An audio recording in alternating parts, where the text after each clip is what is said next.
আসসালামু আলাইকুম ফ্রেন্ডস, আশা করি সবাই ভালো আছেন। আর একজন চ্যানেল থেকে জাকিরিয়া চলে আসলাম নতুন আরেকটা এপিসোড নিয়ে। এখন আমি আপনাদের কাছে যে নিউজটা শেয়ার করব সেটা জানি না, মানে 100% শিওর হইব কিনা, তবে যদি হয় মানে আমরা কি বলতাম যে 25শে ডিসেম্বর 2025 সালে আমরা হয়তো নতুন একটা ব্লকবাস্টার একটা জিনিস দেখতে পারবো। সেটা হচ্ছে, এখন আপনাদের কাছে আমি শেয়ার করবো যে কোন যে নিউজটা, সেটা নিউজ হচ্ছে প্রজাপতি 2 সিনেমাটা। আপনারা জানেন যে এই ডিসেম্বরে ক্রিসমাসে রিলিজ হইতেছে দেবের। এটার মধ্যে খুব খুব সম্ভবত মানে দেবের এই সিনেমাটার মধ্যে মানে কানা ঘোষা চলতেছে যে দেবের এই সিনেমাটার মধ্যে নাকি জিৎ একটা কেমিও দিতেছে। এখন এটা মানে সম্পূর্ণ জিনিসটি উড়ু কথা, এখনো কোনো অফিসিয়ালি কোনো ঘোষণা আসে নাই, বা এখনো পরিচালক বা প্রযোজক কোনো কান থেকে বা কোথাও থেকে এমন কোনো ধরনের নিউজ আসে নাই। কিন্তু ওপার বাংলার মধ্যে এই নিউজটা নিয়ে খুব ছড়াছড়ি হইতেছে যে দেবের এই সিনেমাটার মধ্যে নাকি জিতের একটা ছোট্ট কেমিও আসতে পারে। যদি আসে তাহলে আমি বলবো যে এটা খুব একটা ভালো দিক। কারণ দেব অনেকবার জিতেরে তার সিনেমার মধ্যে কেমিও করার জন্য রিকোয়েস্ট করছিল, কিন্তু কোনো না কোনো কারণে হয়তো হয় নাই। যদি প্রজাপতি 2 সিনেমার মধ্যে দেবের যদি প্রজাপতি 2 সিনেমার মধ্যে যদি জিতের একটা কেমিও থাকে, সেটা আমাদের বা ওপার বাংলার বা বাংলা ইন্ডাস্ট্রির জন্য খুব ভালো হইব। কারণ সবাই দেব প্লাস জিতকে শুধু লাস্ট যে সিনেমাটার মধ্যে দেখছে সেটা হচ্ছে দুই পৃথিবী। দুই পৃথিবীর পর যদি প্রজাপতি 2 সিনেমার মধ্যে যদি দেব এবং জিতকে একসাথে দেখা যায়, তার চেয়ে বড় আনন্দের সংবাদ আর কি হইতে পারে। আর আমার মতে দেব প্লাস জিতের সিনেমা করা খুব খুব প্রয়োজন।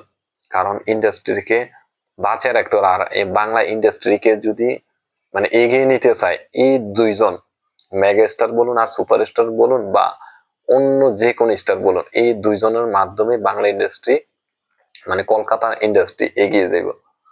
এখন এই দুইজনের মধ্যে যদি কোনো হিংসা, আমার জানা মতে এখন বর্তমানে আমি যতটুকু দেখছি দেবের মধ্যে তো নাই, জিতের মধ্যে এখন নাই। দেব প্লাস জিৎ তারা এখন নিজেরাই চাইতেছে যে একসঙ্গে সিনেমা করার জন্য, একসঙ্গে মানে একই সিনেমার মধ্যে যুক্ত হওয়ার জন্য।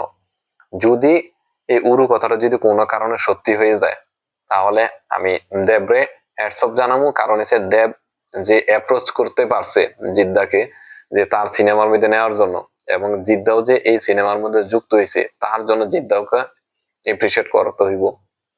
কারণ আমার মতে পার্সোনালি আমি চাই যে দেব প্লাস জিৎ একটা সিনেমা করুক। আর দেব প্লাস জিৎ অন্তত পক্ষে 2 বছর অন্তর অন্তর বা 2 বছর পর পর যেন তারা একই সঙ্গে একটা সিনেমা করে। কারণ হচ্ছে তাদের সিনেমা দেখার জন্য এপার বাংলা হোক আর ওপার বাংলা হোক, দুই বাংলার মানুষ বা দুই বাংলার তাদের যে ফ্যান রয়েছে সবাই ওয়েট করতেছে কখন দুই পৃথিবীর পরে আর কোন সিনেমার মধ্যে দেখা যাব। এখন হচ্ছে সেটা উড়ু কথা, তবে আমি পার্সোনালি চাই যে তারা এই সিনেমার মধ্যে আসুক। যদি কেমিও নাও থাকে, আমি বলবো যে যে কোনো একটা সিনেমার মধ্যে তাদের আনা হোক বা কেমিওর মধ্যে আনা হোক। যদি দেবের এই সিনেমার মধ্যে আনা হয় জিদ্দাকে, তাহলে আমি পার্সোনালি খুব খুশি হবো। আমি জানি ওপার বাংলা হোক বা এপার বাংলা হোক, সবাই যদি জিদ্দাকে দেবের এই প্রজাপতি 2 সিনেমার মধ্যে দেখে তাহলে সবাই খুশি হইব। আর আপনারা কি চান না যে তারা দুইজনে একসাথে সিনেমা করুক বা কেমিও হইলেও আসুক? আশা করি যদি জিনিসটা সত্য হয় তাহলে দুইজনকে সালাম জানাই।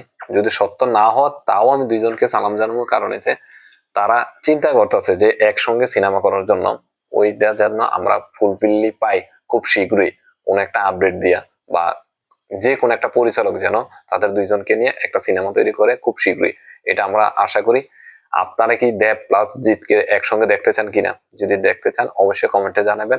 আপনাদের ভালো লাগা মন্দ লাগা অবশ্যই কমেন্টসে জানাবেন। আর হইছে আমার চ্যানেলটাকে অবশ্যই অবশ্যই সাবস্ক্রাইব করে যাবেন। পরিবারের সাথে যুক্ত হইয়া এই চ্যানেলটাকে একটু একটু করে পাশে থেকে বড় করবেন। সবাই ভালো থাকুন। আল্লাহ হাফেজ।